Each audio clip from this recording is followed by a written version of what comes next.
من الشيطان الرجيم بسم الله الرحمن الرحيم. Welcome to Receiving Noor weekly Quran class. We are continuing to study Surah Al-Baqara, and we left at verse 2 last time, and I will continue today. As usual, Dr. Yamina will be leading the study, and we're welcome to join in with comments and questions either during the discourse or at the end. We're welcome either way. Bismillah. Jazakallah khair, Dr. Yamina. Thank you, Isra. أعوذ بالله السميع العليم من الشيطان الرجيم بسم الله الرحمن الرحيم والصلاة والسلام على سيدنا محمد وعلى آله وصحبه أجمعين. السلام عليكم ورحمة الله تعالى وبركاته.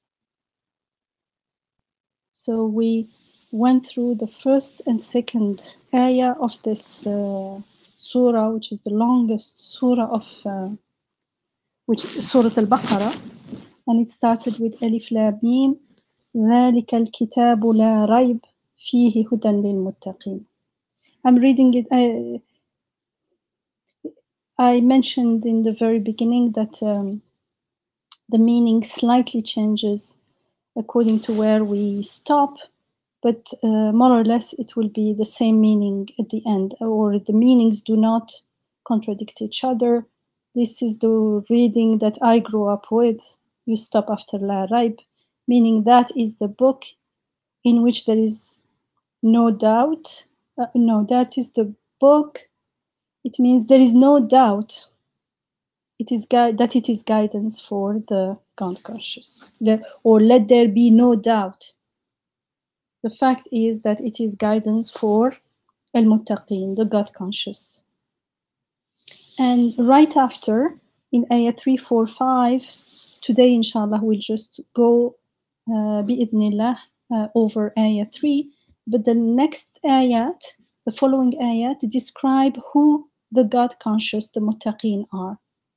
So who are they? They are those who believe in the unseen and are constant in prayer and give out of what we provide for them as sustenance. Those who believe in that which has been sent to you, as well as in that which was sent before you. It is they who in their innermost are certain of akhirah, of the hereafter. It is they who follow their Rabb's guidance, and it is they who will prosper, meaning hum al-muflihun, they are the attainers, because it's an active participle, to a happy state. So ayah 3 is the first description of this muttaqin, and I'll just go back. Last week I had mentioned that the conventional translation of muttaqin, which is the plural of muttaqi, one, as God-fearing usually, but actually it does not capture the element of awareness that's so important, awareness of God's presence, living in God's presence, and together with that, the desire or the intention to live in the light of this awareness, and that is contained in the term muttaqi. And this term is important, especially in this surah. I had mentioned that so muttaqi is the one who lives with taqwa. Probably many of us are familiar with the word taqwa. Taqwa is mentioned in the Quran 258 times in various forms, like forms derived from waqaya, the root of taqwa. And in this surah, Surah Al-Baqarah alone, it is mentioned 36 times. And so having taqwa is very important because it reflects our iman, our belief in God, and therefore in akhirah and all the the pillars of Iman, inshallah. So al-muttaqin, these God-conscious people, are people who consciously seek divine guidance. They consciously seek to follow and live with the light of divine guidance. And therefore, understandably, they are the ones who benefit the most from it. This taqwa is so important. Actually, I believe that Surah Al-Baqara is really about teaching us how to live with taqwa, how to live as muttaqi. Imam Nursi, rahimahullah, he defines taqwa in this way. He says, will, the will, the mind, emotions, and the subtle inner faculties, Latifa Rabbaniya. Latifa is that those subtle faculties, we can't call them emotions, but because they are much more subtle, they constitute the four elements of the conscience, al-Wijdan, and the four faculties of the ruh, the soul, the spirit. And he says each one of these four has a goal, a ghaya, and this goal is related to worship of God. So the aim of the will, the human will, is to use it in worshiping God. So it's ibadat Allah. And that of the mind is to get to know God, ma'rifatullah. And that of the heart and the emotions is the love of God. As we know God, we will love Him, muhabbatullah. And that of the inner faculties is mushahadatullah. I don't know how to translate this. It's usually translated as vision of God, but it's mushahada. And so he says the al-ibada al-kamila, the perfect, the complete, because kamil in Arabic is more both perfect because it is complete. This complete worship is taqwa. So taqwa is the complete worship, meaning that it comprises all these four stages, or they're not stages, they're the four ways of worshiping God. Worshipping Him, knowing Him, loving Him, mushahada, observing the face of God in everything, seeing the face of God in everything. And so he says the Sharia both cultivate these four, how would you call it?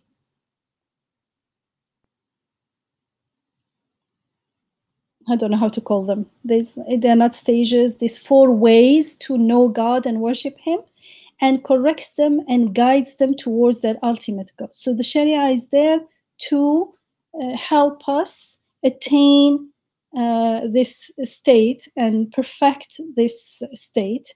And taqwa is when four of them are there, all four. Repeat those four, Dr. Yamina. Yeah, so it is ibadatullah, worship of God, which is the aim of the will, and knowing God, ma'rifatullah, which is the goal of the mind, and loving God, muhabbatullah, which is the goal of the emotions, the heart, and mushahadatullah, which is the goal of the inner faculties, the inner subtle faculties, al-latifa rabbaniya. And they are called in Arabic lata'if because they are latif, they are subtle. Is it okay? So these four, all of them constitute. Could we say witnessing God? Yeah, witnessing God, witnessing the divine name, seeing His wajh in everything. Yes. And this four, the taqwa, comprises all the four of them. And this taqwa is so important. In his commentary of Ayah 21 of Surah Al-Baqara, Imam Nursi, he says the wisdom in the creation of humankind is taqwa. Remember that we are told in the Quran that human being is created to worship God. And because this taqwa means the worship, not only what we see as worship, but worship in all its aspects. So taqwa is, he says, the wisdom in the creation of humankind is taqwa, and the fruit of worship is taqwa. And so he says taqwa is the highest level of worship. It's the complete worship.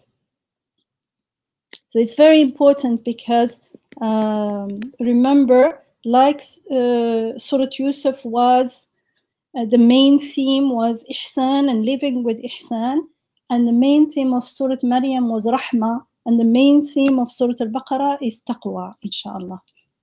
So being a muttaqi includes, or maybe we can say starts with being vigilant about not falling into ghafla, for instance, and therefore not falling into shirk. This vigilance is very important because when we are not vigilant, when we are inattentive, it's very easy to get distracted, and we have this tendency to forget, to be inattentive, to get distracted easily. And that's why, in order not to get distracted, we have to be vigilant. That's the primary, literally meaning of taqwa. And how do we do this? One of it is by constantly remembering God, by constantly making istighfar, and we will see these ayat will explain to us what to do in order to maintain this level of taqwa, inshallah. So it is part of taqwa to take preventive precautions against unwanted results. We don't want to end up in a state of shirk. We don't want to end up in a sinful state. We don't want to end up worshipping in the sense of being attached to anything other than God. And in order to do this, the aim of we need taqwa. So taqwa is, actually it's the beginning of taqwa. And so how do we achieve this? This is what the following ayat teach us. Of course, I'm talking only about the context of this surah, this ayah, because we will be taught different things in different contexts in the Quran. And these teachings, they complement each other, inshallah.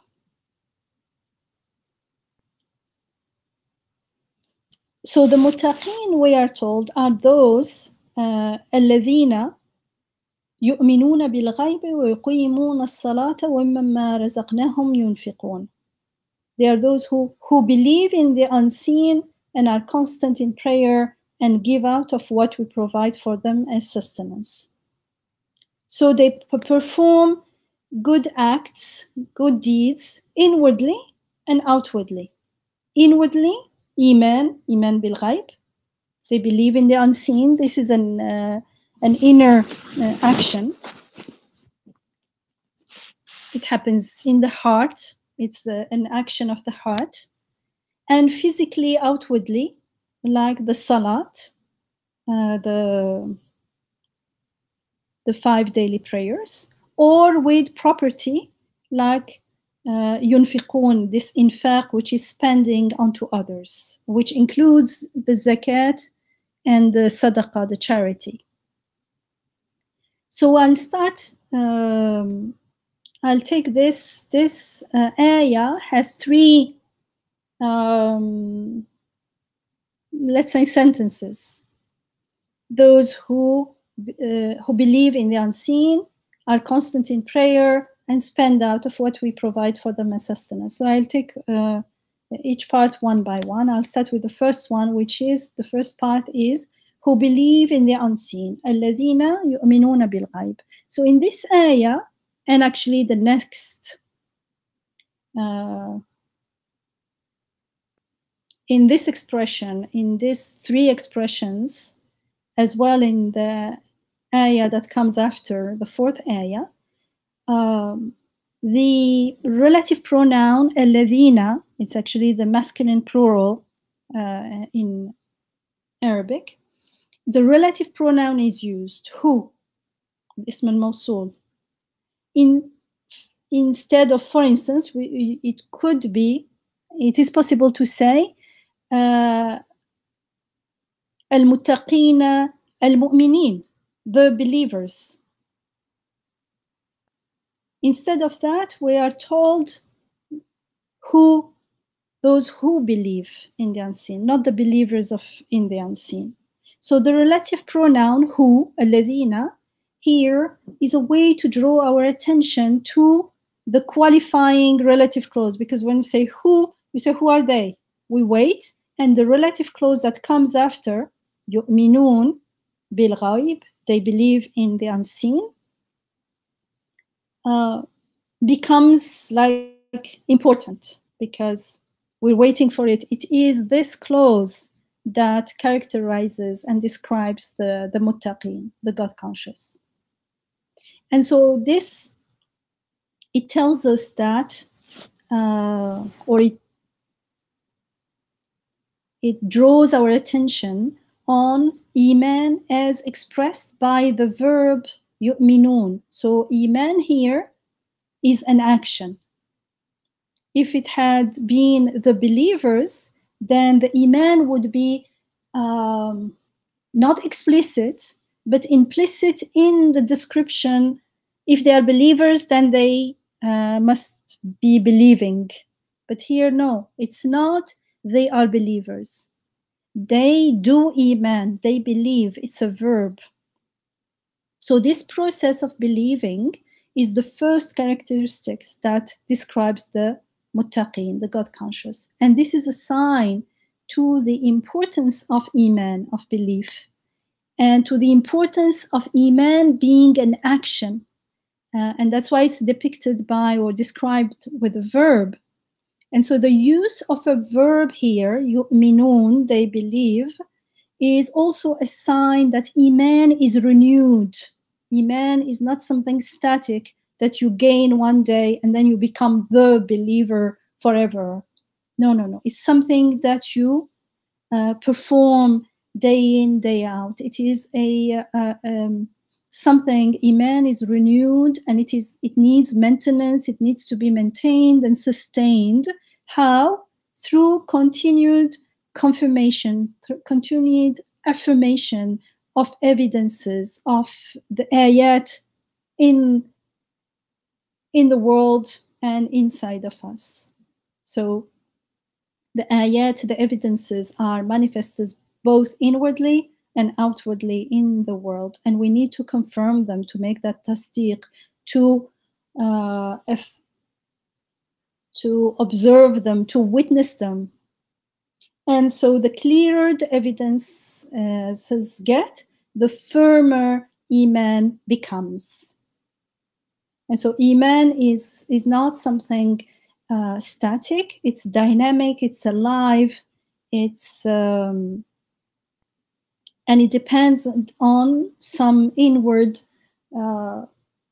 activities, including the shahada and the confirmation, for instance, of evidences in the world. So it's something that's happening as a result of interaction from within and without in the world, something happening in the world and within us. And it's a choice. And it reminds me of, there is a definition of Iman, or a description, let's say, of Iman. I don't know if you can define it, but a description by Taftazani, rahimahullah. He lived in the 14th century. He was a theologian and a commentator of the Quran. His tafsir is called Kashf al-Asrar. And he said that Iman is a light, a nur, that Allah instills in the hearts of those of his ibad, of his devoted worshippers that he wishes after they have used their willpower. So they choose to do that, but just because we choose to observe the evidences, the ayat in the world and within us, and make shahada and confirm that they are from God and that they are telling us, they're giving us messages, and decipher and read the messages about God and about the divine names of God, about and get to know Him and love Him. And so all this is done, there is part of us that is choosing and acting, but the important thing is all these things are also a gift. The fact that I know God is a gift. The message itself is a gift. The message sent through the evidences are gifts. The fact that I have this ability and potential is a gift. And the fact that I chose to follow my fitra rather than resist it is a gift. And that's why the resulting iman, that light, is also a nur, a light from God. So Iman is a light that enlightens or guides the human conscious.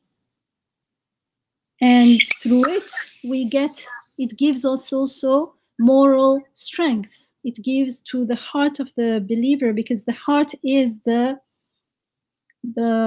center of our strength, as we're told in the hadith that if there is one thing in the human being, when it is corrupt, everything is corrupt, and that is the heart. And so, for instance, through it, when the heart is stronger, for instance, we can overcome life's difficulties and vicissitude with rida, with acceptance, and with sabr, with patience and resilience. So lots of strength of the heart are tied and connected to the light of Iman. And when the light of Iman is missing or weak, then lots of illnesses of the heart start growing in us, within us. Dr. Yamina, I just wanted to add one thing. Yes, go ahead.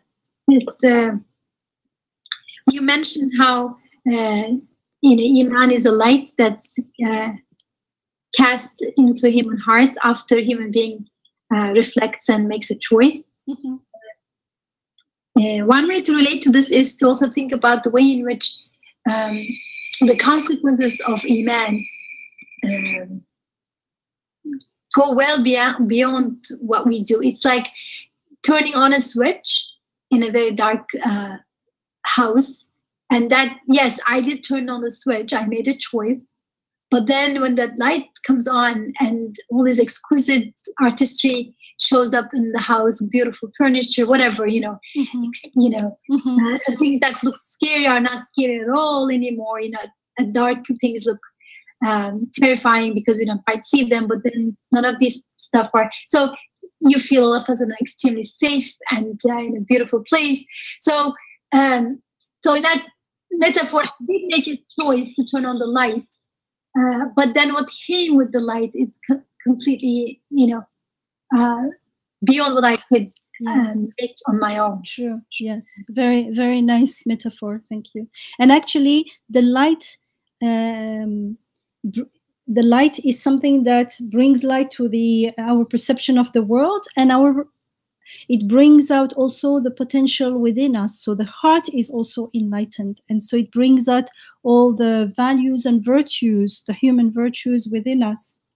And when Iman is lacking, it's the other way around. There is no, it's not a neutral platform. we are more likely to, or the heart is more likely to be diseased with illnesses like greed and jealousy and anger and hatred and things that ruin our life before the hereafter. Yeah, thank you. It's a nice metaphor. So it's like a switch on, and that's why it's a gift. And so who believe in the unseen, so يؤمنون بالغيب. So we've seen يؤمنون draws our attention on the dynamic nature of Iman. And what do they believe in? In the unseen, بالغيب. And this is assigned to two things. One, I'm mostly basing my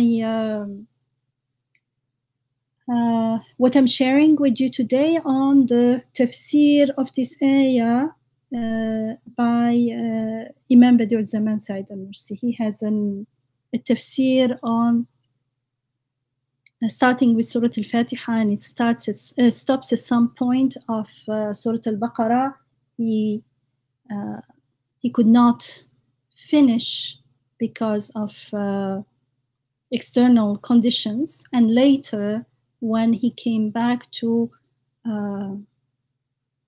his work, he stopped doing this classical way of tafsir ayah by ayah and started his tafsir, which is the whole Risalat al-Nur, Rasail al-Nur, which is a tafsir but not in a chronological order. And in a way, the Quran is put in this order, but that's not the way it was revealed. So there is wisdom in that too. I won't get into this. Anyway, so and that text that you use as the main source, إشارة الإعجاز. It's called, yeah, إشارة الإعجاز في ميدان الإيجاز. So this يؤمنون بالغيب, they who believe in the unseen, is assigned to two things. They believe with the heart, with sincerity, even when they are alone within themselves. It means there is no hypocrisy. They don't act as though they believe in front of others.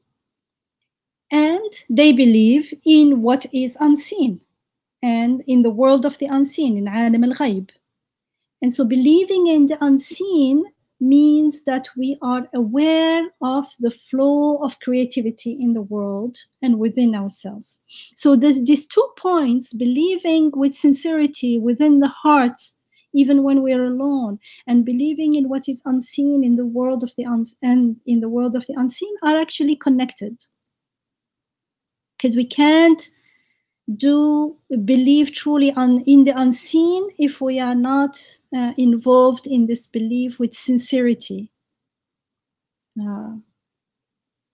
So believing in the unseen at one level means that we are aware of the flow of creativity in the world and within ourselves.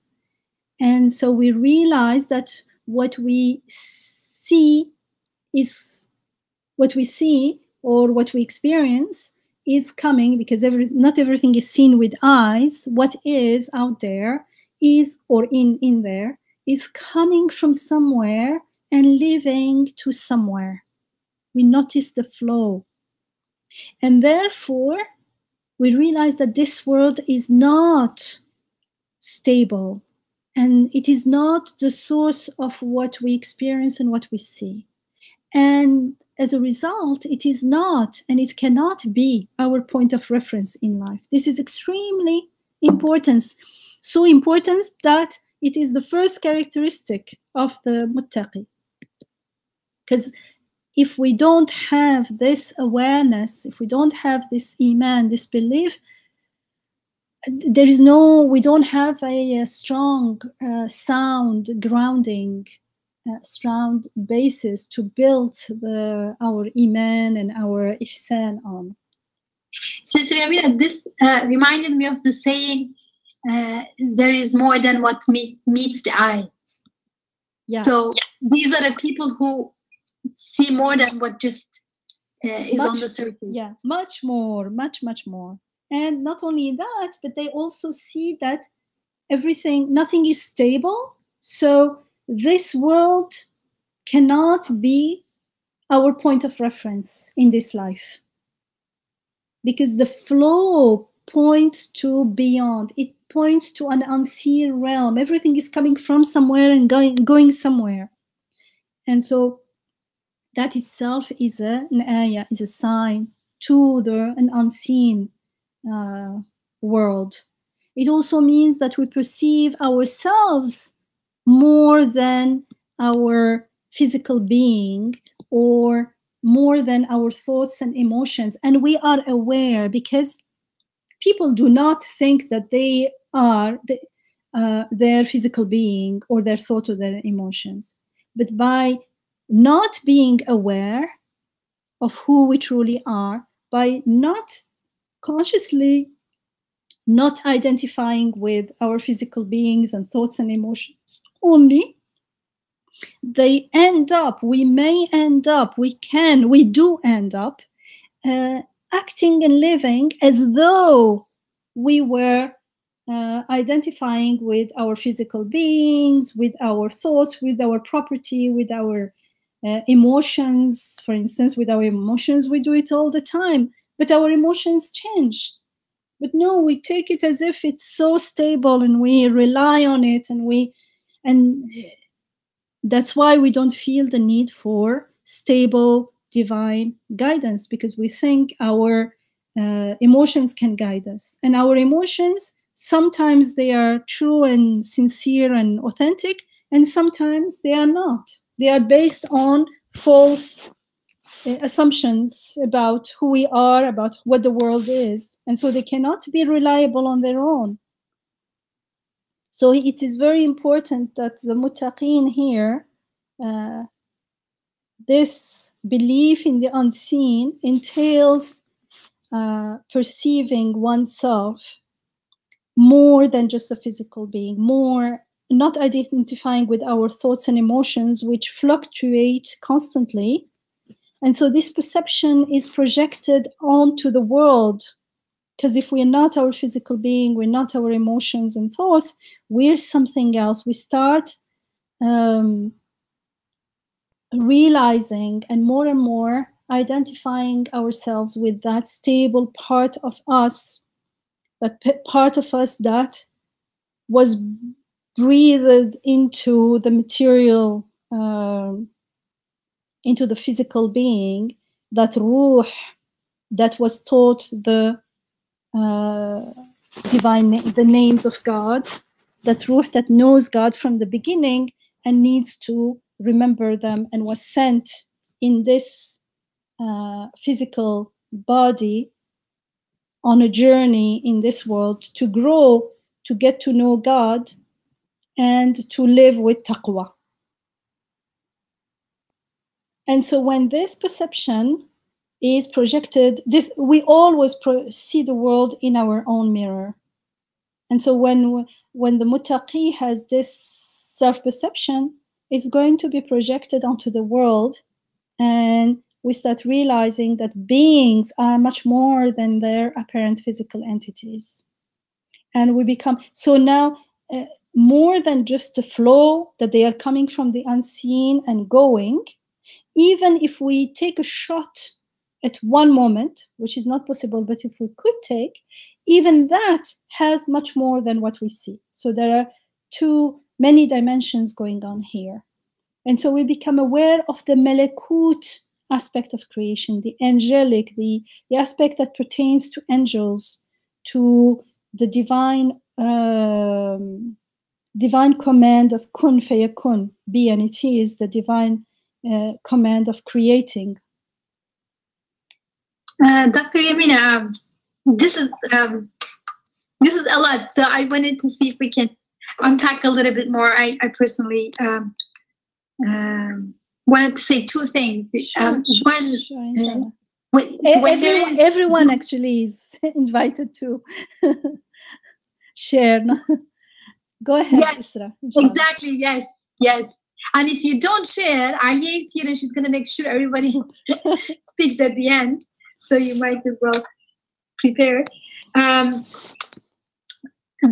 So one thing is that when we say belief in unseen, there is much more than what meets the eye. And also what meets the eye is only possible because of this unseen. I see this almost like a contrast or dichotomy, binary in my students. Sometimes when they talk about faith, they say, there are facts and then there's faith that's kind of nobody sees, nobody knows. It's just completely unseen. And then I try to, invite them to see that there's faith. I mean, there are different ways of having faith, and ideally, faith is not something that is just up in the air. It is grounded in the way we see the things, we experience the things, but they are not directly visible. But they have to be there for us to even to make sense of existence or the things we see before our eyes. So these people who believe in unseen in the Quranic way, they believe in ghaib because they take alim shahada, that what is visible or apparent to them seriously, and they don't say, well, I don't know why these things are happening or how these things are happening, I'm just gonna just use them. They ask, like, how come that my heart is beating in the way that's useful to me? How come that this blood is flowing through the veins and I have a nose and I live in a world, and the world has the perfect gravity and perfect calculations, and I have all of this? How come? They don't just say, well, it just happens and we have to go make money and then spend that money. They're like, no, like, what is this? And so these are people who really pay attention to alim al-shahada, and if the more they pay attention, they realize that it is giving news of ghaib. So this is an emphasis, you always bring up and always there in receiving news. So I want to highlight that. Now, what I have a question about is the second point, which is, you said, I'm not my emotions and thoughts. And in the very kind of superficial thinking, it looks like emotions are not physical, but you're also right that they're not ghaib. We feel them directly, even though we can't put them on the microscope. So in that sense, would you say, like, our emotions are not ghaib? They are present to us, and then we need to seek beyond this flow. What is it? I mean, they definitely come from somewhere, like everything else, our thoughts and emotions. Okay. They're part of us, but we are not only that. Actually, the main part of us is not that, because if we were that and they keep changing, what would we be? This is new to me. Yeah, and as I was asking the question, it became clear. So we tend to think physical things are kind of tables and chairs, and then spiritual things are emotions. But actually, ghaib is a bit different from that. It's not just things that you can't touch directly, but also things that you believe on the basis of what you experience. So I experience my emotions, I experience the flow of anger and sadness, this and that. But then believing the ghaib is to see that spirit, right? Yeah, I mean, this is an interesting point, because subhanallah, even the most physical material stuff is made of things that we cannot see or touch eventually. Isn't that another mystery? I mean, you have studied quantum physics, so you know that the more that is another kind of thing that blows many people's minds, my mind as well. And how come you say this is a chair, but then the more closely you look at, it's made up of these very tiny particles, and then the more closely you look at, they seem to be almost nothing. Yeah, I mean, and constantly changing. It's really motion going on, and it's that motion that we call energy or whatever it is. And motion is, from another point of view, is that constant creativity, constant qayyumiyya, sustaining. But in any case, there are two things going on here. Everything is in a flow, which means that everything is constantly coming from somewhere and going somewhere.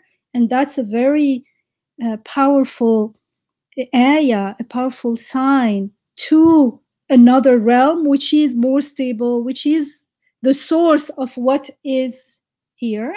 And there is, in what is here now, there is also an angelic part, a malakut.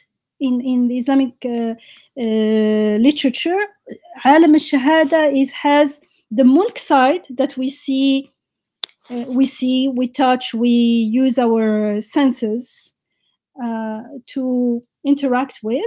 But there is also a malakut side, as aspect, that aspect that looks to the angels bringing or sustaining the command of beatities, to that aspect that looks to the divine names, that aspect that carries meaning from the unseen, because whatever is here in front of us is meaningful in a way, not only that it has meaning and we can compute it or calculate it in science, but that we can interact with it in a meaningful way.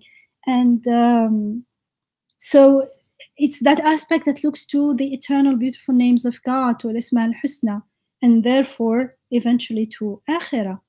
And so that aspect is the ayah aspect of things, the signpost aspect of all creation, all beings, all events. So there are two things going on. The flow, and they are interrelated, because without the flow, we wouldn't even conceive the second aspect, which is the ayah aspect, that the flow is a meaningful flow. It is carrying meanings. Mashallah. Assalamu alaikum. Wa alaikum salam. Yamina and Isra. This is Rebecca. Wa alaikum salam. Rebecca. So as I'm listening to you, I'm really feeling the power of something that I was reading your book, mashallah, and you mentioned in it that sometimes we have this false perspective that, like, you mentioned that, for example, we spend all of our money on food, or not all of it, but a lot of it, and that's actually further down the line in terms of our basic needs. Water was more important than food, and the most necessary of all was air, because we needed that air for the flow of breathing. And tonight I've just been focusing on, or just not focusing on, but experiencing without having to overfocus on breathing and feeling the flow in and the flow out. And what you're saying sort of, it makes sense, because it's my ability to experience, to see to know this, understand this breathing as something that comes from God, to realize that the more subtle we get, and it seems like the less that I'm able to, the less materialistic we get, we notice more our dependency on God and our being sustained by God. And I'm, as you and Isra were talking about how, even these physical things that we think are so real are, when you go down more and more, you're relating to quantum physics, I'm sure, they're even less material than we think they are, just like our emotions are probably, some of the greatest signs from God of, what's going on with us, and teaching us so many things. And the more subtle we get, the less we think that something is materialistic, and the more that we recognize how much lighter it is, it just seems like the more we get closer to to learning from them, or feeling that we are truly sustained by God. Yes, yes.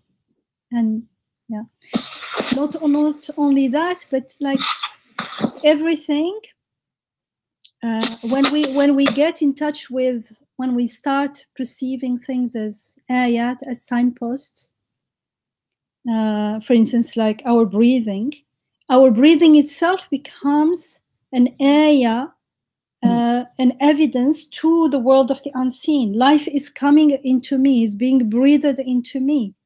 And it's not only an evidence of the world of the unseen, but also it's telling me that my Rabb is Hay. He is the one who, the source of life, and he is the Muhyi. He is the one who maintains and sustains everything and everyone in life. And so I get to my breathing itself then becomes a means of tafakkur, of contemplation, and of ibadah, worship. And I get to know God as, for instance, not only the giver of life, but also everything is happening so easily unto me, and it's a gift. So he's generous, he's compassionate, he's Rahman and Rahim, and many other names we can get into with that tafakkur, with that contemplation. And also we get the muhabbatullah. The heart starts knowing God and loving God, and then all the subtle, we start seeing mushahada, like witnessing God and the beautiful names of God in our breathing, for instance, or in the breathing of any other being. And so you see, taqwa start. We start living in the presence of God, and we not only we are away from shirk, we are living with Bismillah, in the name of God, with Tawheed, but in that state, the heart is more likely to be cautious about not doing something that goes against with this message. For instance, even if we don't understand the wisdom, because we don't understand the wisdom in everything. When we are told you pray 5 times a day, but I don't know why, how is 5 times a day related to this?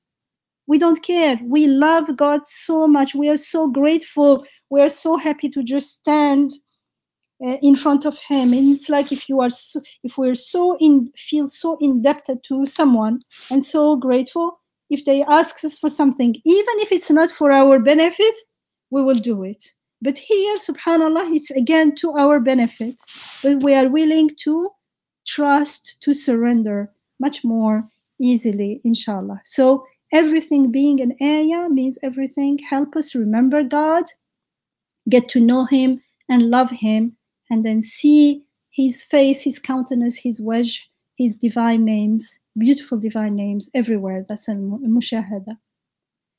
So I'm saying this because I want to relate it to what Imam Nursi said about taqwa being this al-ibad al-kamila, this complete and perfect worship, which comprises the worship of God, ibadat Allah, and ma'rifatullah, knowing God, and muhabbatullah, loving God, and mushahadatullah, inshallah. And then we are told وَيُقِيمُونَ الصَّلَاةِ, and they are constant, they are steadfast in prayer. Yamina, 1 second. Yes. Did anybody else want to say anything? Sister Anne, I saw your mic unmuted earlier. Yes, I do want to contribute if I can. Sure, please This do. is Amina here. Salam alaikum, Amina. Alaikum salam. I'm just grabbing my words here. The concept of feelings is very important for me. And I'm always concerned if I see myself bypassing my feelings, because I feel that they're ayat. And in some of the work I've studied, particularly the work of Marshall Rosenberg, he has a beautiful body of work called Nonviolent Communication, the Language of Compassion. And he suggests point to unmet or sometimes met needs. So if I'm feeling happy, it might be because I'm experiencing some support in my life. But many times people have very strong, what we might label as negative emotions. I just like to think of them as emotions. And they also point to an unmet need. And when I look at the list of needs, whether they're physical, emotional, mental, spiritual, in a way they mirror what we might call the divine attributes. And in his particular system of working with this material, it's never that someone else, I would be happy if I was in love, or I would be happy if I had more money. He talks about rather saying, I have a need for abundance, or I have a need for support, or I have a need for companionship, but it's never placing the weight on somebody else to fulfill that need. We can make a request. And so in my way of thinking, I'm always trying to find common ground. And so where I see the common ground between this and your work is the needs perhaps in a way reflect that calling on the divine attributes. So the emotions are the ayat. The ayat points to a need, and the need is the divine attribute, perhaps a part of ourself that needs fulfillment. And so when I can name that need and sit with that feeling of what it feels like to be supported, maybe from a past memory of that happening within me, it is in a way like calling on that attribute, and that attribute, inshallah, will always take us to Allah subhanahu wa ta'ala. So I just wanted to share that. I see that I do trauma work with people, and certainly am in process with myself much of the time. And I see that sometimes there can be a danger when people want to bypass their feelings. That feelings can be very rich material to work with it. Allow the tree to go straight. It's like going in a forest and you see a little tree that's twisted to get to the light because there's a lot of other trees around it. And I think that that's what happens when we bypass that part of that very rich part of our being. And a way to help that unravel, to grow straight, is to actually learn how to stay present with it and see what it's asking of us. Thank you. Thank you for sharing. Thank you. Well, I get it, because actually we think we are bypassing, but in reality, it's still there. We just, and it still has it's still calling onto us. It still has a message to offer, but what we are doing is ignoring the message. And I like that you say it's calling onto the names of God, and that it's not related to I need something or someone to be like this, but it's directly related to the divine names. And to call onto the names, I won't go into into details there, but it's like, for instance, if I am ill, and so I call onto the God as the healer, Ya Shafi. And when I call onto God as Shafi, instead of focusing on complaining, whining about my illness, I praise God and appreciate that not all of me is sick, and that there is healing. Not only is healing is not existent. How do you say? موجود, present with me. I am the recipient of healing right now, maybe at different level, some of it physical, emotional, spiritual, all kinds of different healings. And so it is, as I witness that healing and appreciate it and focus on it, that I can, my heart is convinced. And so when I call onto the healer, it is a sincere calling. Whereas if I focus on the lack of it, then my heart is not convinced. It's almost like, where is it? Where is the healer? And it's complaining, and it's less likely to be accepted. I did talk about it when we talked about dua and prayer, supplication. And also it's the same with, for instance, friendship, or companionship.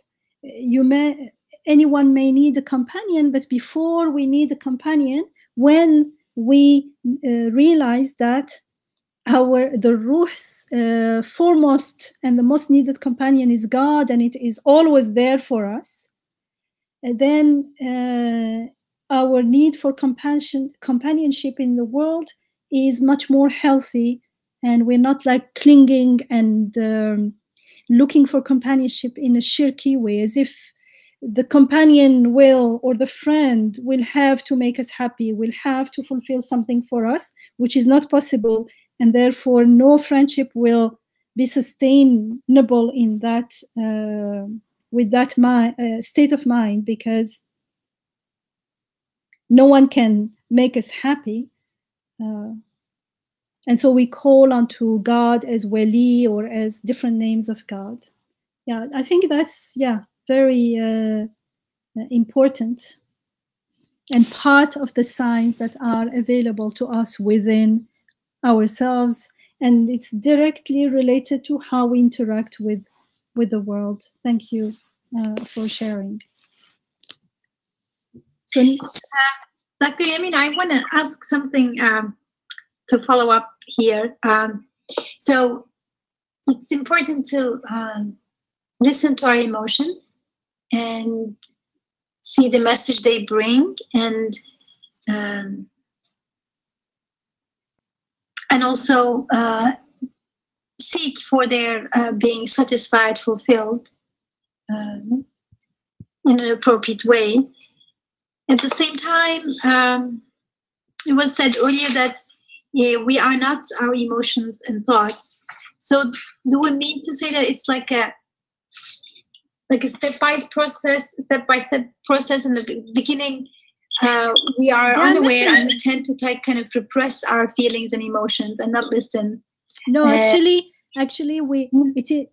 it is when we do not identify with them that we can listen to them, because we can welcome them as messengers from the unseen. But when we are not are unaware, without realizing, we identify with them. We identify with the anger, and so we can't see the need, because I am angry. And if we see the need, we think we are in a shirki way of being, because we're disconnected from who we are and from our Rabb. And so we don't seek it from God directly. We don't seek help. We think that we know how to take care of it. I need this and this. If I have the money, I will be happy, for instance, which just is totally nonsense. But it doesn't look as nonsense at all to that part of us that is in darkness. It seems like totally, it makes sense to that part of us. And it's because we are immersed totally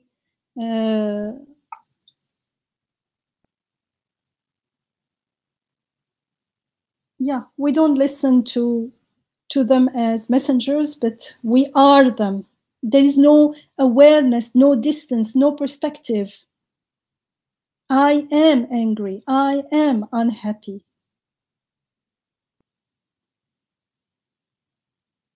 At the same time, would you say that there's a further step beyond this, listening to the emotions and accepting them as messengers, as guests, and coming to a state where we can be open to their being fulfilled? There's a second, or is there a second step where we see this whole dynamic of being need and then that need being met in different levels, including emotional level? So that process in itself is a sign to Ruh, to our spirit that comes from God, that only is satisfied with God, with love of God and witnessing of God. The reason I'm asking is that I could not follow the second, when you're talking about the second step. Because I'm thinking about cases where people talk about listening to emotions in a very kind of horizontal way, But here we're talking about them being messengers from God, bearing a message from the unseen. So it's already not horizontal anymore. Because if it remains horizontal, it's still going to be not from things out there, but from myself. It will be deifying myself. I become the source of all these things, which doesn't make sense. If I was the source, why did I have that need anyway? So the needs there are there to wake me up to who I truly am and how I am benefiting from Rububiyyah. I am the abd, I am the dependent, a creature, a being totally dependent on the on someone else, on another, who is compassionate, who is generous, and who is taking care of me, taking care of my breathing here and now, always. And actually, the more we realize this, the more those needs are going to be fulfilled. Because then, yes, I will ask for the healer, but I will not be attached to the healing right now in this world, because the healing in this world is not the goal. It is only, again, a sign, a means to something else. Okay, thank you. Okay, so inshallah, the next sentence is who are constant, وَيُقِيمُونَ الصَّلَاةِ. And who are constant and steadfast in prayer actually is a translation, therefore an interpretation, because it is, in Arabic, there is a verb used and it's not to be. Those who constantly, let's say, who constantly perform, establish the prayer, maybe is better. But this way, the yuqimun is, we can hear it there. They are constantly performing, they're constantly establishing the prayer. And so here the prayer is the salat, the 5 daily prayer, the worship. And the salat is specified rather than any other physical ibadah, any other act of worship or good deeds. And this is because, just like Surah Al-Fatiha is like an index or a summary to the whole Quran, the salat is generally understood also as an index to all other acts of worship, like the fasting and Hajj and other ibadat.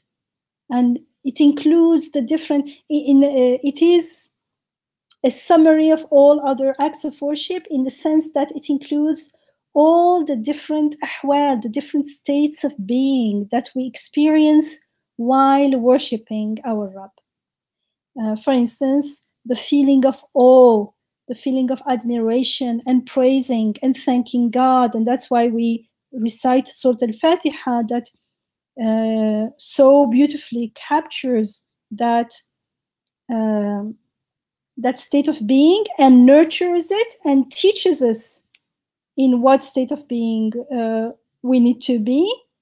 Not only it teaches us that, but it sustains it, because each time we repeat and recite it, we are remembering again. And of course, if we never learned what that state of being is, and what we never reflected on the meaning of Surah Al-Fatiha, there will be nothing to remember.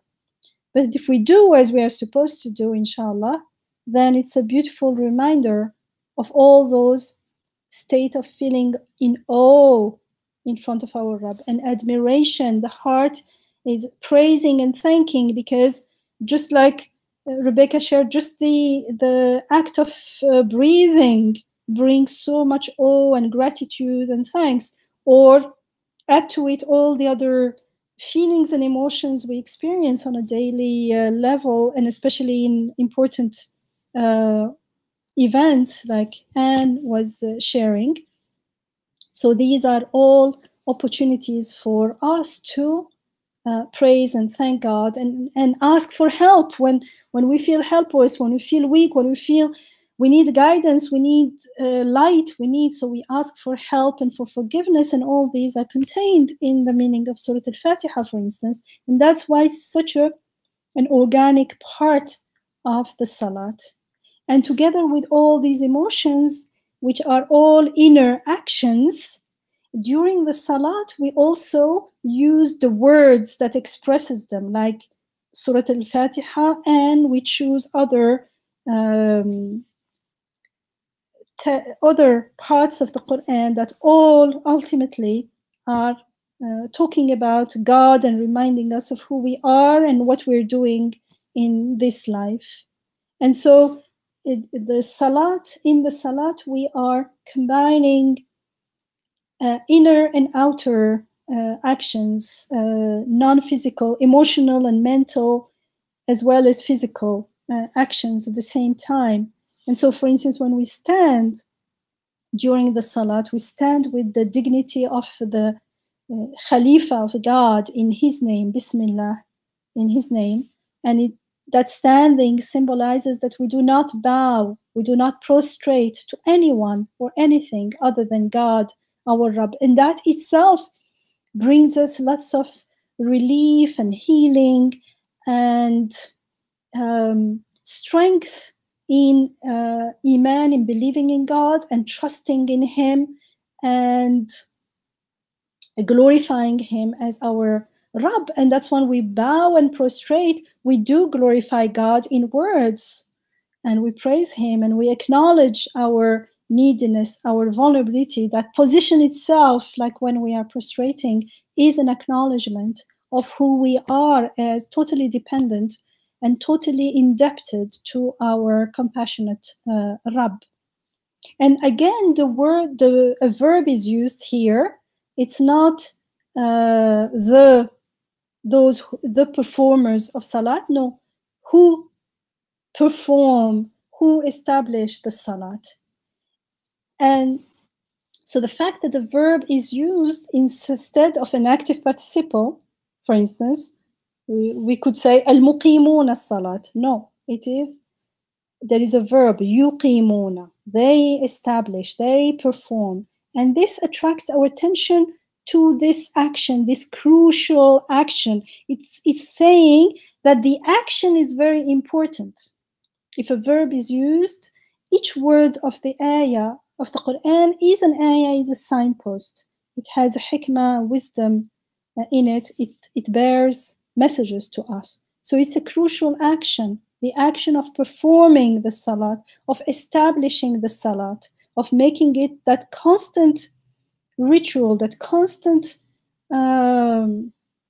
worship that everything else revolve around. It is Imad ad-Din, as we are told in the Hadith.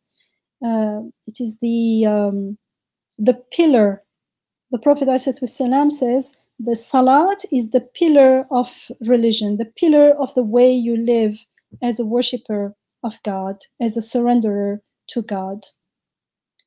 And so the aim is, rather than imagining a group of select people the performers, al-muqimun of salat, out there, whether in space or in time, like in the past, or doesn't matter. Rather than imagining a group of people, when we have a verb, if we didn't have a verb, if it were muqimun, we would imagine these people and we would admire them without necessarily relating to them. But because it's a verb, yes, the muttaqin, the conscious, the God conscious, are a group of people that we admire. Obviously, they are a select group of people. But because the verb is used here, yuqimun, then the aim here is for us to do the same thing and to actually establish ourselves, and perform the salat, because we're told what they are doing. And so the verbal form, the fact that the verb is used, is an invitation. It's an encouragement for us to do the same thing and to perform the salat in ourselves, as in our lives as well. And so these expressions, yuqimun as-salat, it arouses in the heedful, in the attentive believer, attentive audience, the desire to do, to be, to do what these admirable people, these muttaqin, are doing. Because if it was the muttaqin, the performers, the establishers of the salah, we say, okay, it seems like they are far away and we can't relate to them. But the verbs suddenly brings it close to us, because now we know what they are doing and it's open to everyone. Whoever does this becomes the muttaqin, becomes part of the group. So the invitation is open, the membership is open to everyone.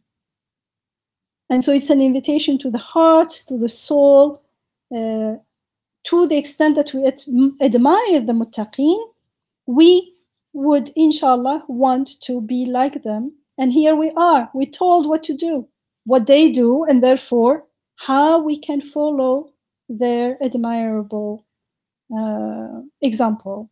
So I find this this is really, really beautiful.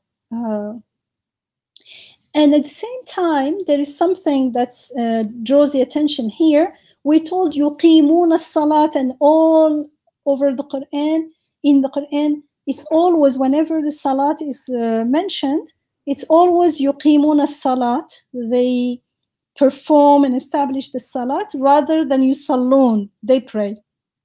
And actually, probably most native Arab speakers, we know that if someone says, anyways, let's not go there. So this yuqimun as-salat, instead of yusallun, they establish the prayer, they perform the prayer instead of they pray, is also an indication, it is also a sign, post, an ayah, to the importance of iqamat as-salat, the establishing of the prayer. So we perform it, and what does it mean, iqama, this yuqimun? It is perform it constantly, regularly, steadily, and also it has the sense of, the connotation of, performing it with devotion, with commitment. And what does it mean? If it's with devotion and commitment, it means no distractions.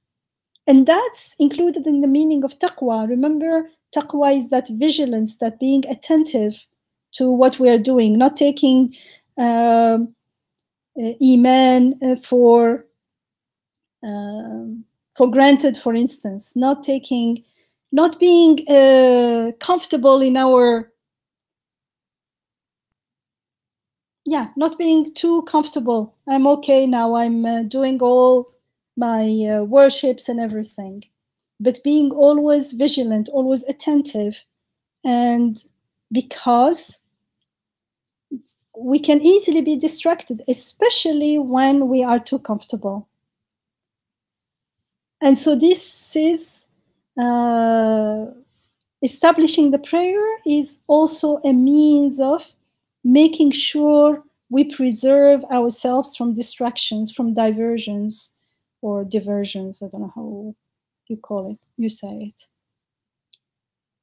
And so because Salat marks our special relationship with our Rabb as his ibad, as his committed, devoted worshippers.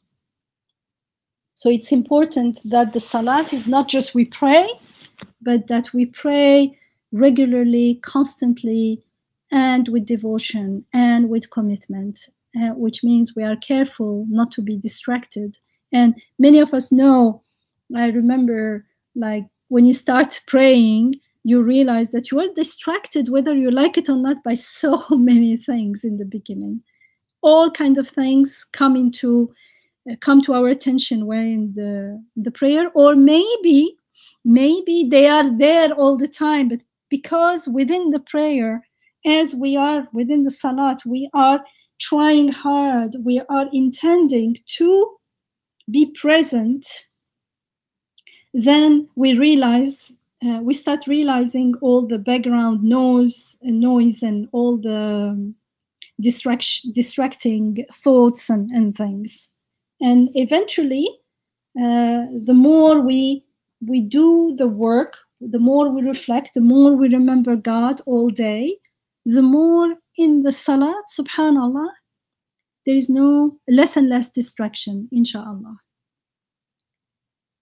And so, as I said, Salat is very important because it marks our special relationship to our Rabb. It is like our time of special communion with God 5 times a day. And as we're told in a hadith, the Salat is mi'raj al-mu'min, the ascension of the believer. So we ascend to the divine. I don't want to say to God, but the ascension, like the ascension of the Prophet, ﷺ, al-mi'raj. And so that the heart yearns or starts yearning for Salat.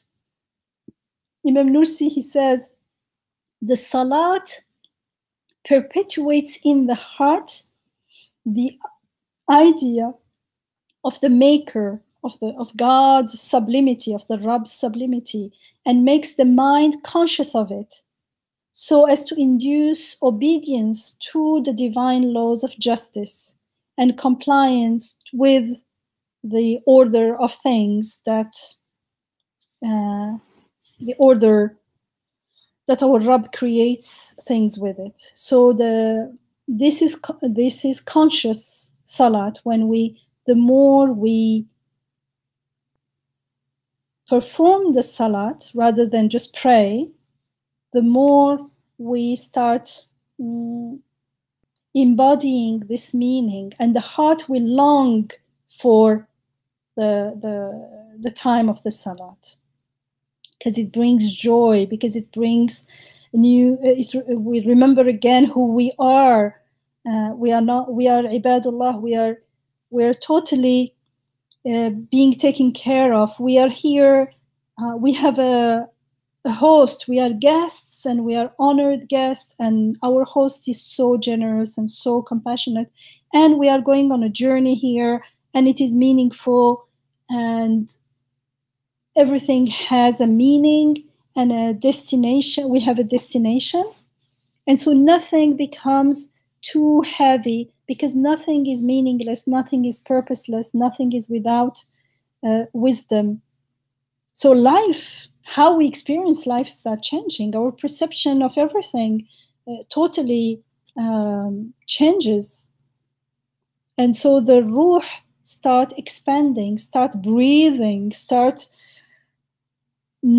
because its purpose is being fulfilled, especially, and the Salat is an expression of the fulfillment of that purpose, inshallah. We have actually a teleconference where we shared about the importance of Salat and the meaning of Salat. You can find it on our YouTube channel on monthly teleconferences. It was in May 2015. And those who are I don't know, interested in reading, but it may be not always easy. In Futuhat al-Makkiyah, Ibn Arabi, rahimahullah, he talks about the mysteries of Asrar Arkan al-Salat. Asrar literally means secret, but I think it also means the mysteries, mysterious meaning of the essentials of Salat. He talks about the meaning of timing and many other things. I think it's in the beginning of chapter 69. And so the last phrase in this ayah is وَمِمَّا رَزَقْنَاهُمْ يُنْفِقُونَ. And they, the muttaqeen, spend out of what we, God speaking, provide for them as rizq, as sustenance.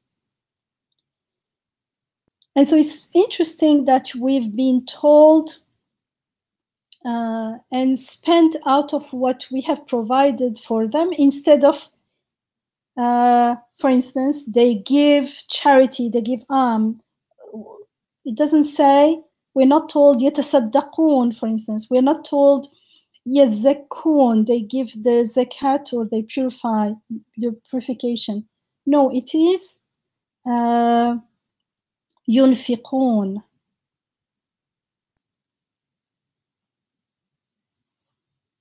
And it's because the verb here, the verb ينفقون from أنفق, which literally means to spend, is always used, at least in the Quran, to denote spending freely on someone as a gift to others, like not expecting anything in exchange, and not like I'm giving you something, I'm doing you a favor. And it goes well with the meaning of the whole meaning of the ayah, which is we gave you, and they spent from what God has provided for them, not from what they earned, from what they have, from what they possess. No. And so it starts with min, out of. And this is an indication that they spent out of what is given to them, and that therefore we cannot waste what is given, because when we are wasting is we forget that it is given, that we are using out of what is given to us. It feels like it's ours, and so we do with it whatever we want. And out of what, mimma in Arabic, comes first. Actually, we don't have to say in English, and who spent out of what we provide for them as sustenance, but actually the Arabic is and out of what we provide for them as sustenance, they spent. And it's not the normal order in Arabic either. It's an emphasis. When you put something before in Arabic, it's because to emphasize. Normally you would say ينفقون مما رزقناهم, as it is in English actually. But in Arabic it's not as it is in English, which is uncommon also in Arabic, but because it signifies, it gives meaning, it emphasizes something, and it indicates that it should be what is given, what is spent, or what is given out is not the giver's property. So it's saying, from what we gave them, from what we provide them, they give, they spent. So they are not giving from their own property. They are aware, these people are aware that what they are giving is not their property, but it is what God has provided for them. And so it makes it clear that it's not a favor. They know that they're not making a favor to anyone when they are spending on others or giving to others or sharing to others. They know when they are giving, actually, they are, it is a ibadah, it is an act of worship, because they are aware that it is God who is the giver and they are only the means. So there is humility, there is modesty, there is a knowledge of God, there is a praising of God, there is an acting in the name of God, there is knowing God and loving Him. He is the giver.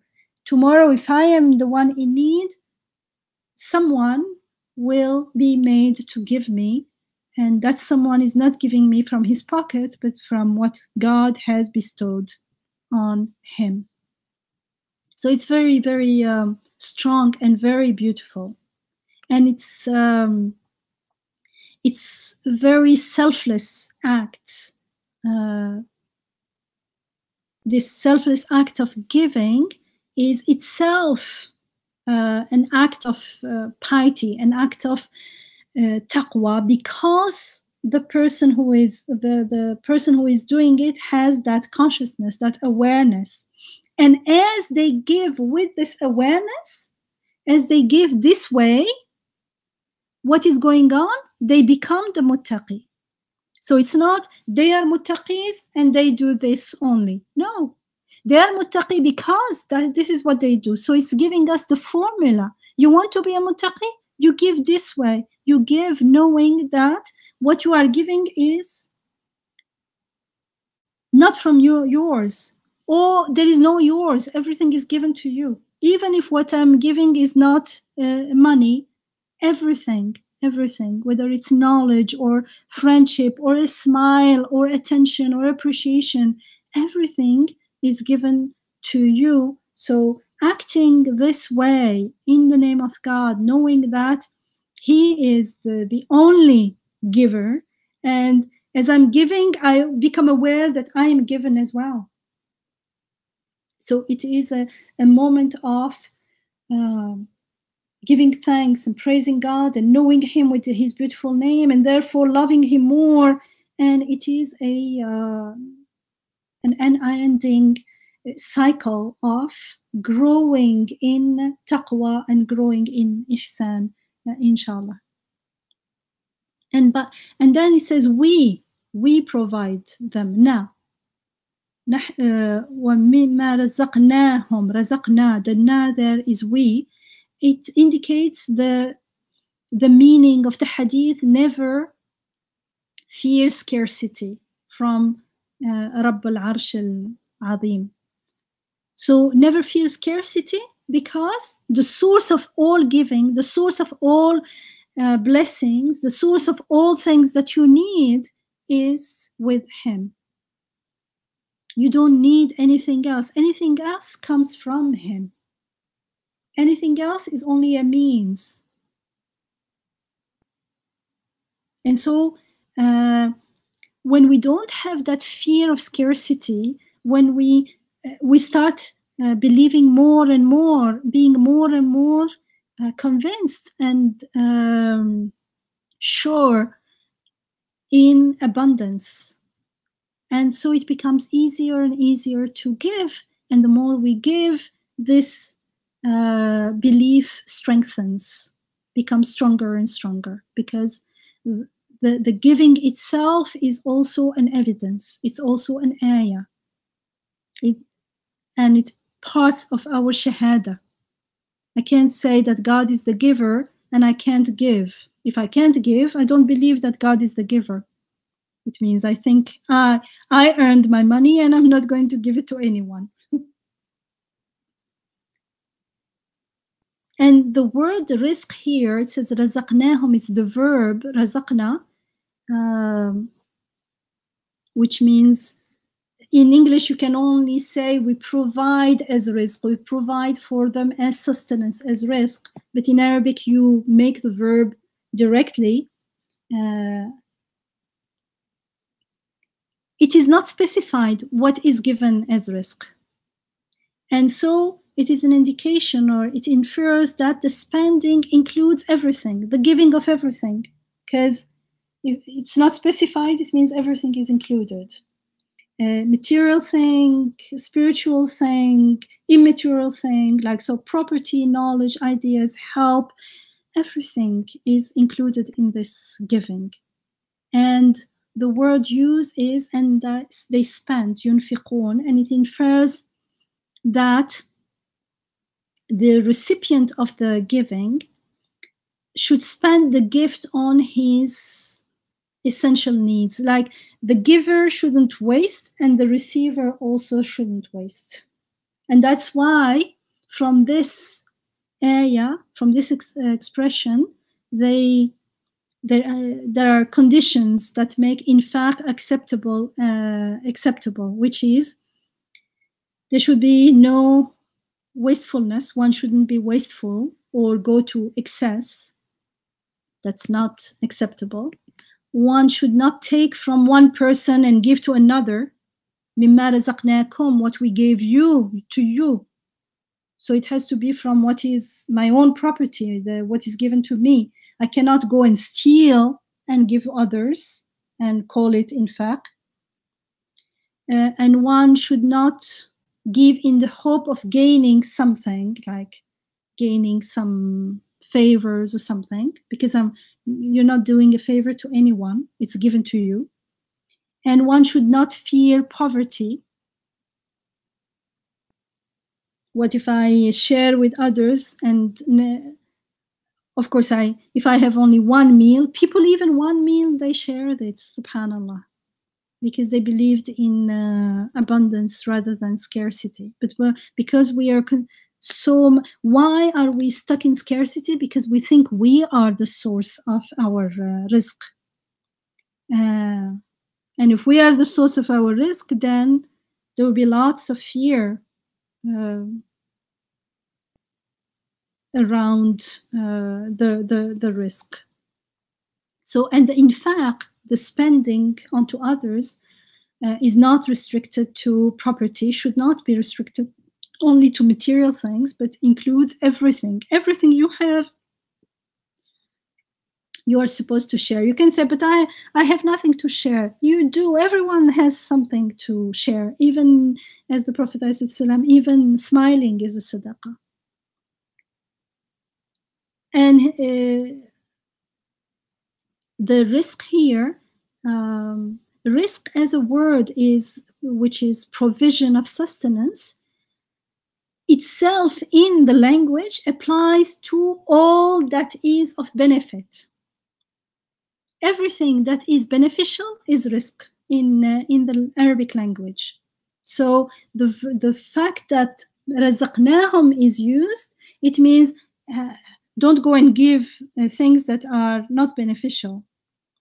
So share of something, provision, something that is useful for other people. Whether, and the verb, the word in Arabic, rizq, which is connected to the verb razaqna, it applies to all that is beneficial, whether it is material or not, whether it's concrete or not, like food, property, everything, knowledge, friendship, piety, everything is included in this word, subhanallah, and this word is used here. So that's beautiful too.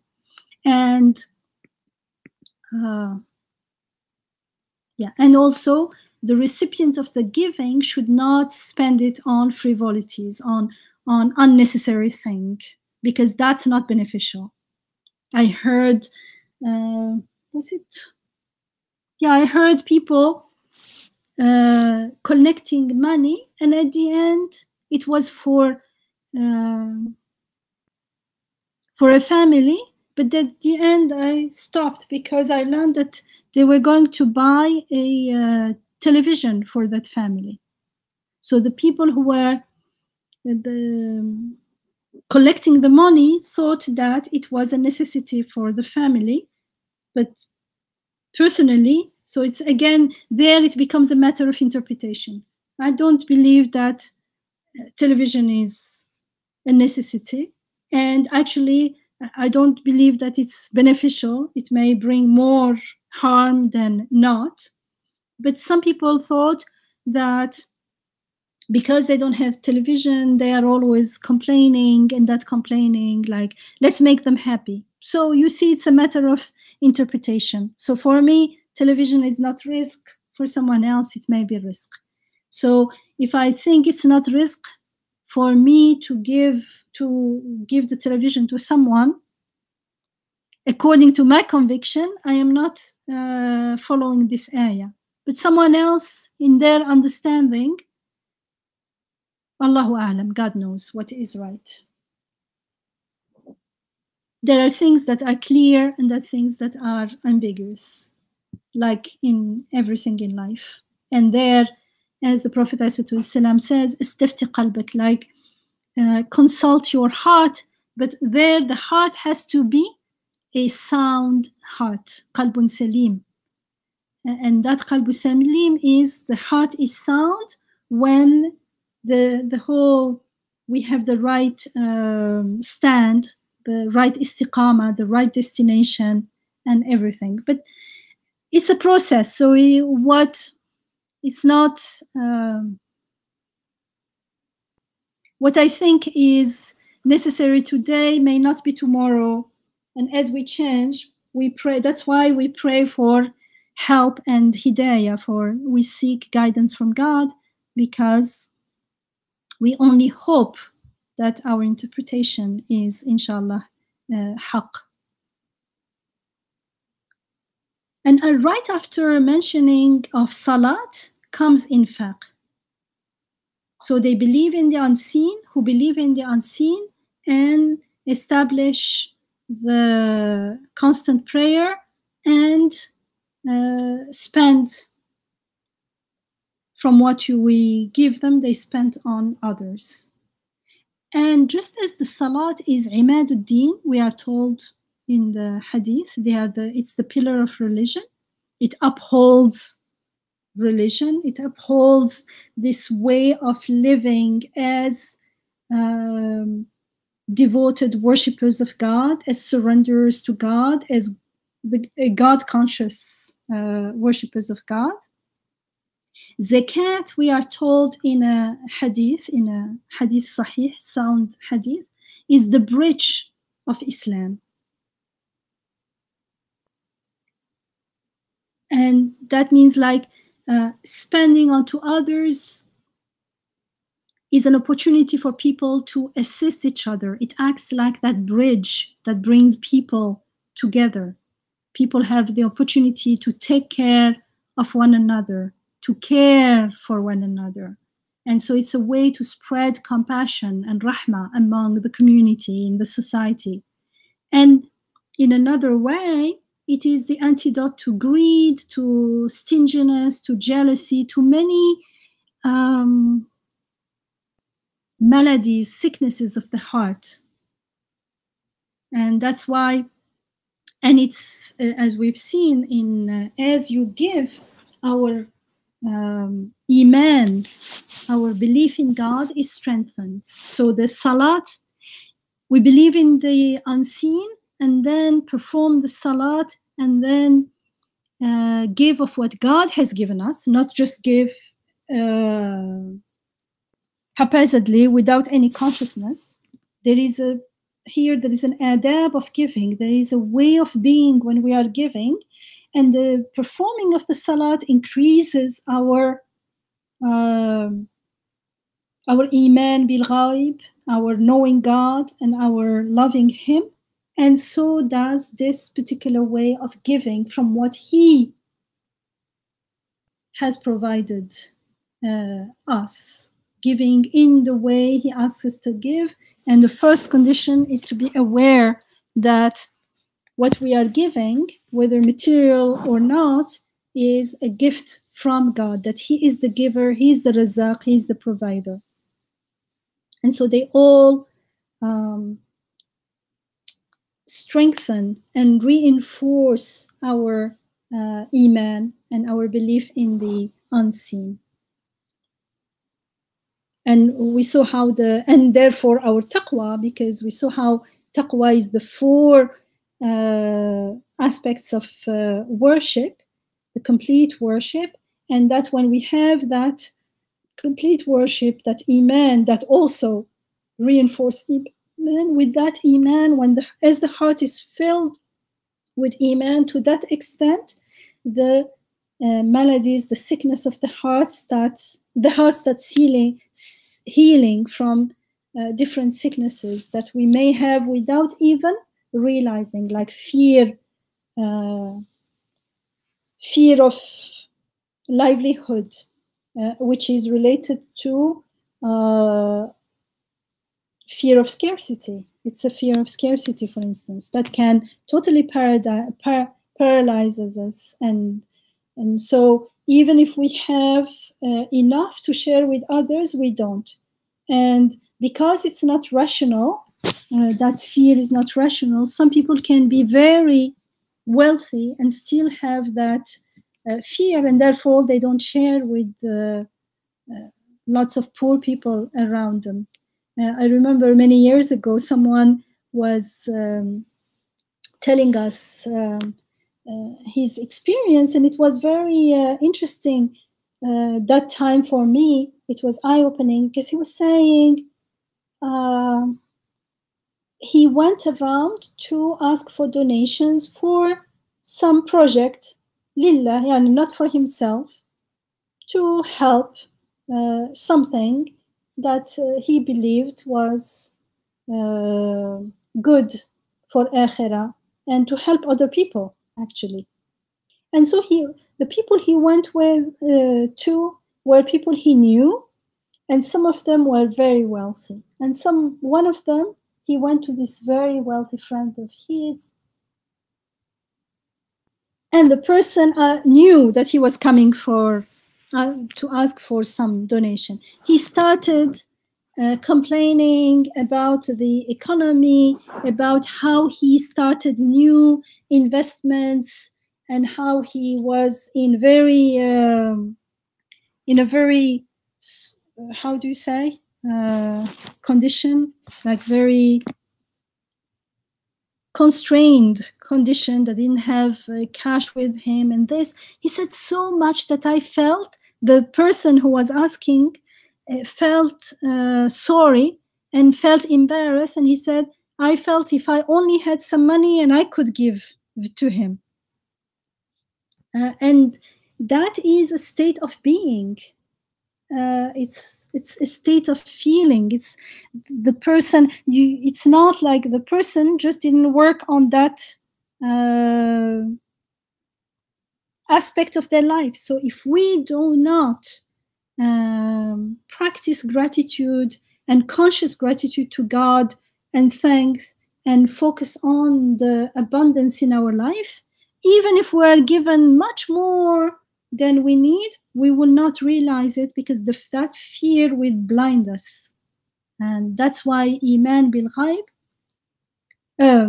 taqwa, for taqwa to be there, first we need iman bil ghaib. Then right after establishing that connection with God through the salat, and then this giving from what God has provided us, not from what we think belongs to us. And what God has provided us is everything that we can give. Even our life, even our breathing is given to us. And so this giving is also important, because it has not only a personal value,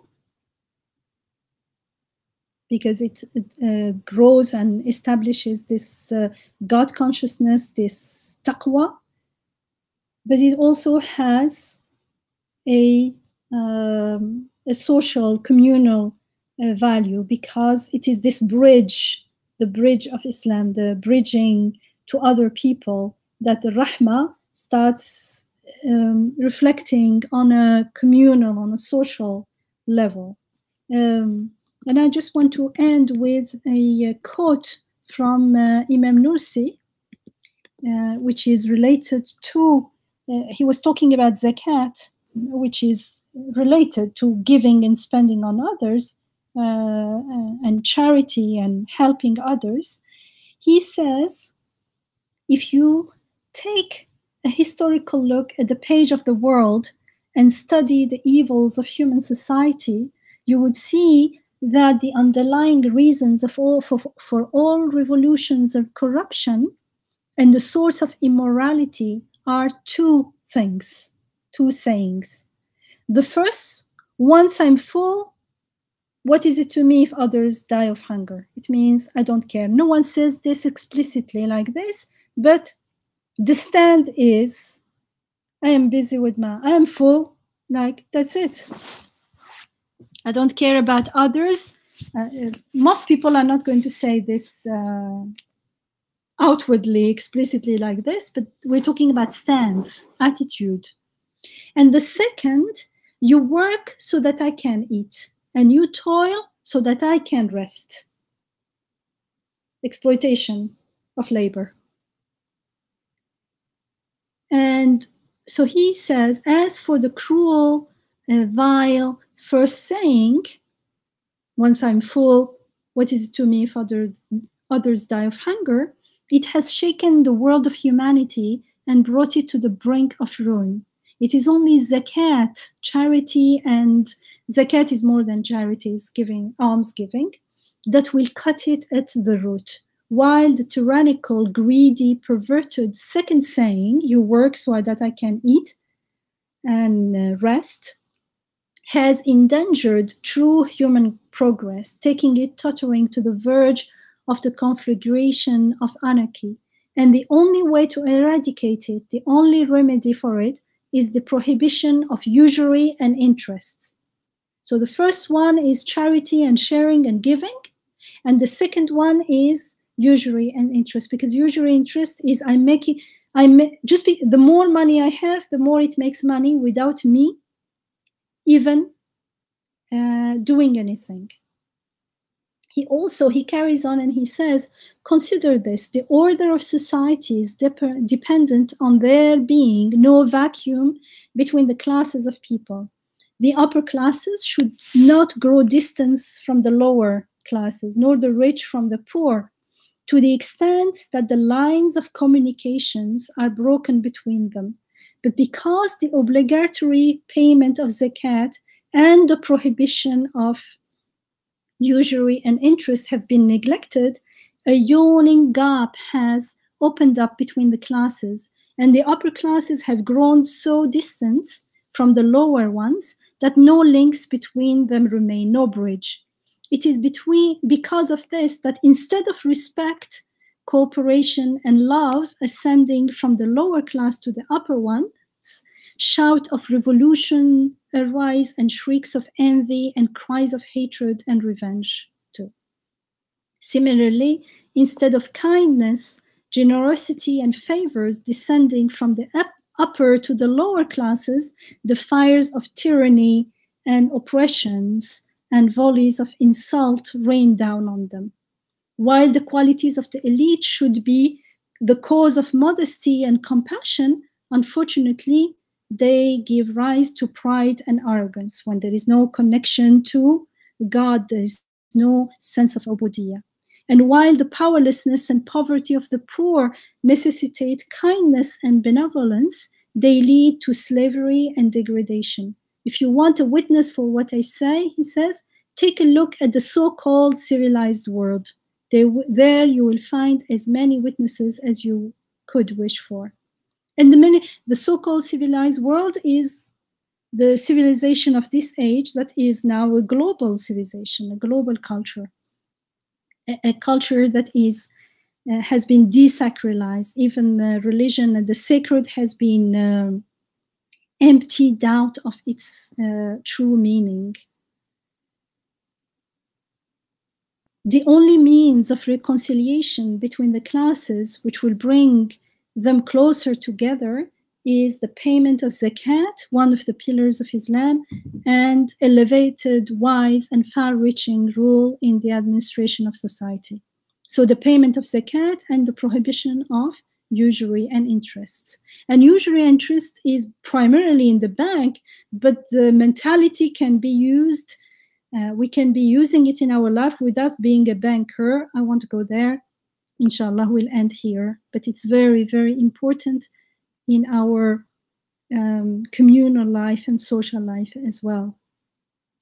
سبحانك لا علم لنا إلا ما علمتنا إنك أنت العليم الحكيم وآخر دعواهم أن الحمد لله رب العالمين اللهم أرنا الحق حقا وارزقنا اتباعه وارنا الباطل باطلا وارزقنا اجتنابه آمين والحمد لله رب العالمين. Thank you. Thank you. Jazakumullah khair, Dr. Yamina. And so we'll stop here and inshallah we'll continue next week. For the sisters, with apologies to brothers, I want to make an announcement. We are planning to have a women's retreat at the home in Philadelphia in the beginning of May. It's going to be May 4th to May 6th, inshallah. The registration will be opened midway through April or so, and it will also be announced on the newsletter. So stay tuned, and inshallah, we can have a beautiful retreat. And I wanted to just announce, it was recently announced as mid-May, the second week of May, but it has been pushed earlier to 4 to 6, inshallah.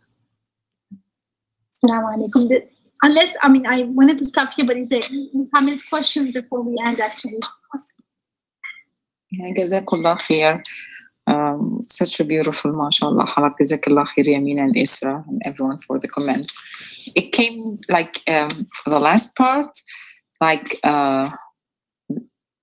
part of the discussion of mimma razaqnahum yunfiqun. Part of it, like that came to my mind also, is that like when you say the awareness that this is from God, that I'm giving it, like, from God, it's not mine. And then every time I give, I'm blessed by having this opportunity to be the giver. It just reminded me of two images. One image is when people are giving out things, whether it's sweets or flowers. So there was an occasion where it was like takrim. What is takrim for someone? Acknowledging someone's work, and then they were giving like roses for people, like teachers, people who did good stuff. And then there were kids, and those kids were really, they wanted to give. Like they said, is there anything that we can give these people? Like they just wanted to enjoy the act of giving. So we looked around and we found smaller things that they can give the people. And then the kids wanted amongst themselves. Each of them wanted to give, that we needed to find more than one thing for the kids to give. Yani their fitra, they enjoy the act of giving. Like the act of giving is something that they could taste. And that, they didn't want to keep the stuff they were giving. They just wanted to give it. And I thought, as you were saying, when people realize that there is a gift in giving, that being chose to give is something very enjoyable in itself. So that was the first image. And the second one was another verse in the Quran where Allah subhanahu wa ta'ala reminds us, وَأَمَّا بِنِعْمَةِ رَبِّكَ فَحَدِّثْ. And people can explain it different ways, but as you were explaining the meaning of وَمِمَّا رَزَقْنَاهُمْ يُنْفِقُونَ, it just took me back to that ayah, وَأَمَّا بِنِعْمَةِ رَبِّكَ فَحَدِّثْ, that it, and I don't know what's the literal word or meaning of that, is and be sure to describe or to share the gift that was given to you by your Lord. So be sure, it's almost an order, hadith is an order. So whenever you're given a gift from your Lord, be sure to share it and speak about it. So I thought that وَمِمَّا رَزَقْنَاهُمْ يُنْفِقُونَ was one of those ways of fulfilling that ordain on us, that when we're given something, to make sure that we're giving it, and hadith has two things. Hadith is something you say, but also hadith is something you do. So it has both of them. Jazakallah khair, Yamina and Isra. I want to hear your comment about what I said, Yamina. Thank you. I'm just enjoying them. Alhamdulillah. Thank you for sharing. Especially that we missed you. Yeah, I miss you all. Alhamdulillah. Everything has a time. Alhamdulillah. Alhamdulillah. Alhamdulillah. This is a gift as well. It's been given to us. Yeah, and it's interesting when you say the gift is not just the gift of money.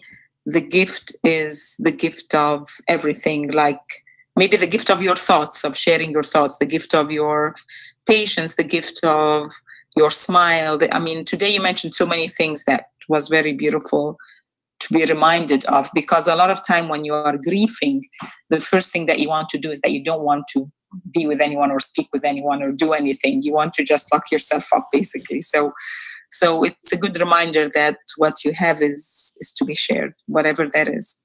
Alhamdulillah. Alhamdulillah. Assalamu alaikum. I also wanted, one of my favorite children's songs right now is a song that says, listening is giving. To listen is to give. And I think that that's just so important for us nowadays. Oh, yes. Especially that this message is being taught to children, subhanAllah. Yes, yes. Listening is a huge gift that you can give to people. Yeah. Especially if they're grieving, for instance. Just listening is a healing. Allah gives healing with it. Subhanallah. Yes, Amir.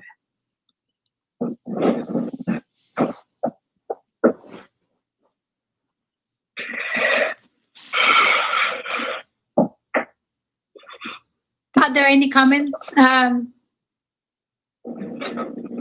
Right? Okay, I think before we start new comments, you can end it, Isra. Yamina can have the next. Okay. No, I mean, comments are welcome. Today's session, mashallah, was a very rich one, like the first part of the session. Like, I'm glad so many people asked questions, because like I had so many questions myself, and I think maybe next time I'll come back with more questions, because that first part was a really rich part. So we'll have to go back and, like, inshallah, decipher it and come back and see if we really did understand it. Inshallah, Allah will make it easy to understand. Inshallah. Jazakallah khair, Yamina, for doing all the research and bringing it to us. Jazakallah kulla khair. May Allah do all the research you need in all the aspects of your life and just bring it to your door, inshallah. Thank you. Thank you. The praying is also a gift. Thank you for your gift. Alhamdulillah. Okay, so thank you, everyone. Alhamdulillah. And we'll meet, inshallah, next week. Inshallah. And we look forward to seeing you, Aliya, in the